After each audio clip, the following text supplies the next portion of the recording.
Hola chicos, ¿cómo están? Espero que se encuentren bien. Voy a pasar a explicarles el trabajo práctico número 9 de salud y adolescencia, donde vamos a ver uno de los trastornos de la alimentación, que son bulimia y anorexia. En los trabajos anteriores venimos viendo cuáles son los hábitos alimentarios, cómo deberían ser los hábitos alimentarios, las características de los alimentos, los grupos de alimentos, y este trabajo sería el cierre de lo que es esta unidad, que es alimentación, ¿sí?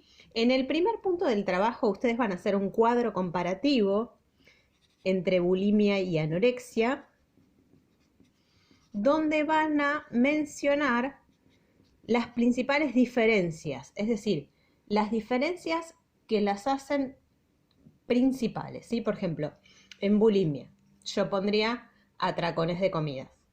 Anorexia, periodos de tiempo sin comer, ¿sí?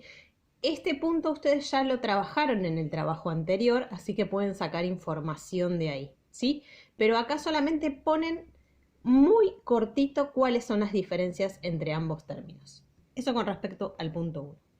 En el punto 2, ustedes van a ver un link que les dejé yo, donde se cuentan historias de personas que sufrieron la anorexia, y lo más impactante de esto es ver las fotos de esas personas, ¿sí? Van a ver que muchas personas de las que cuentan las historias murieron, ¿sí? Por esta enfermedad, y ustedes van a tener que seleccionar una de las historias que les haya resultado más impactante y van a decidir por qué les resultó más impactante, ¿sí? Me van a explicar por qué les resultó impactante esa historia. En el punto 3, esta información del punto 3 la van a encontrar en la parte teórica, ¿sí? Van a hablar de los cambios físicos en la anorexia, ¿sí? ¿Cuáles son los cambios físicos? Van a encontrar en la parte teórica una lista de cambios físicos que van a aparecer en esta enfermedad, como por ejemplo, bueno, la delgadez extrema, pueden aparecer moretones que están dados por el exceso de actividad física, ¿sí? Y un montón más de cambios físicos que ustedes van a analizar, porque me van a decir en este punto cuál les parece a ustedes que es el cambio físico más riesgoso para la salud. Es decir, cuáles de estos cambios físicos realmente puede llevar a esa persona a la muerte, ¿sí? Punto 4 del trabajo, ustedes van a hablar de cambios de ánimo, ¿sí? Es decir, cambios de los estados de ánimo. Por ejemplo, la persona se va a volver un poco agresiva, ¿sí? Se va a aislar del entorno, no va a interactuar con su familia, ¿sí? Esos cambios también están explicados en la parte teórica y los van a tener que analizar, ¿sí?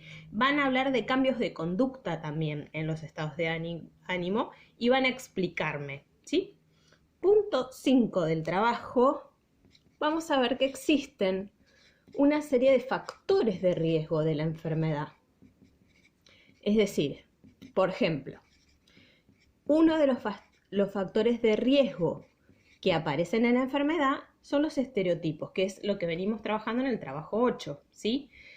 Este estereotipo o esta presión social que hacen que la mujer tenga un cuerpo esbelto, que el hombre tenga un cuerpo todo marcado, los músculos, ¿sí? Estos tipos de estereotipos pueden llegar a la persona a padecer esta enfermedad, ¿sí? Entonces, en este punto vamos a hablar de estos factores de riesgo que también se encuentran explicados en la parte teórica. Y el punto 6, que puede llegar a ser el más complicado porque lo van a pensar a ustedes, van a hablarme, van a hacer una lista de ideales que tendría que tener una persona para no padecer la enfermedad, ¿sí? Van a hablarme de hábitos alimentarios,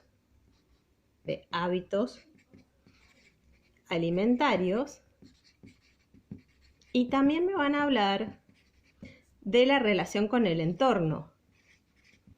Entonces, para que se den una idea, por ejemplo, si yo tengo que crear un ideal de una persona para que no padezca esta enfermedad y estoy hablando de hábitos alimentarios, se me ocurriría, por ejemplo, decir que cumpla con las 6 comidas, ¿sí?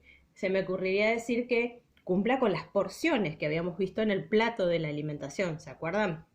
se me ocurre que para que sea ideal en los hábitos alimentarios tendría que cumplir con todos los grupos alimentarios que existen, es decir, que coma carne, que coma frutas y verduras, ¿sí? Bueno, ustedes van a hablarme de un ideal de persona para que no sufra esta enfermedad. Y con respecto al entorno, ¿sí? Podría ocurrirse que no se junte con personas que se fijan en lo físico, ¿sí? Que no tenga amigos. O la misma familia, ¿sí? A veces uno como mamá le dice, estás muy gordito. Entonces, esa presión social también puede generar esta enfermedad, ¿sí? Entonces, ¿cómo tendría que ser el entorno para que la persona no sufra la enfermedad? ¿Qué puedo decir? Y que tenga amigos que lo acepten, que sus familiares lo acepten, o su mamá, o su papá, ¿sí? Que tenga un entorno sano. ¿Dónde puede encontrar un entorno sano? Por ejemplo, en un club, haciendo algún deporte, ¿sí? En este punto, entonces, ustedes van a mencionar 10 ideales para una persona que no llegue a caer en la enfermedad de bulimia y anorexia, ¿sí? Cualquier duda que tengan me lo van consultando.